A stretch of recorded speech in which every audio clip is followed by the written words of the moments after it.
aji wote bi dafay dugg ci biir bureau de vote bi ak carte d'identité biométrique CEDEAO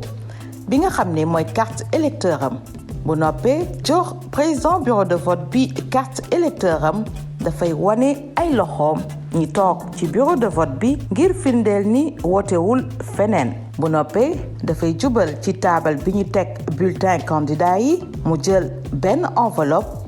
lu mu néew juróomi bulletin ci bulletin yi ñu teg yépp bu noppee mu jubal ci mbañ gàcce bi foofu nag lay amalee tànneefam jël bulletin bi dugal ko ci enveloppe bi te bañ koo kole su paree yeneen bulletin yi mu tabbal leen ci mbalit bi ñu teg ci biir mbañ gàcce bi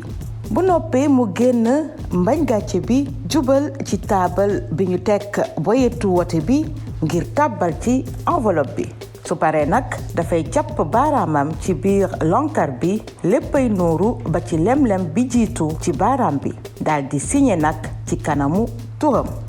bu dee mënul signé baaraam bi mu tëraloon ci tampon bi ñu sotti lonkar bi lay bës taqal ko fi dend ak turam aji wote bi dafay xaar ba président bureau de vote bi delloo ko kartam balaa moo génn aji wote yi ànd ak laago ba tax mënuñu àgg ci seen bërëbu wote mën nañu wote ci bureau de vote bi ñu gën a jekku ci centre de vote bi ñu bindu mën nañu sàkku ndimbal ci kenn ci aji wote yi wala kenn ku bokk ci bureau de vote bi ngir mën a matal seen wareef sama carte sama baat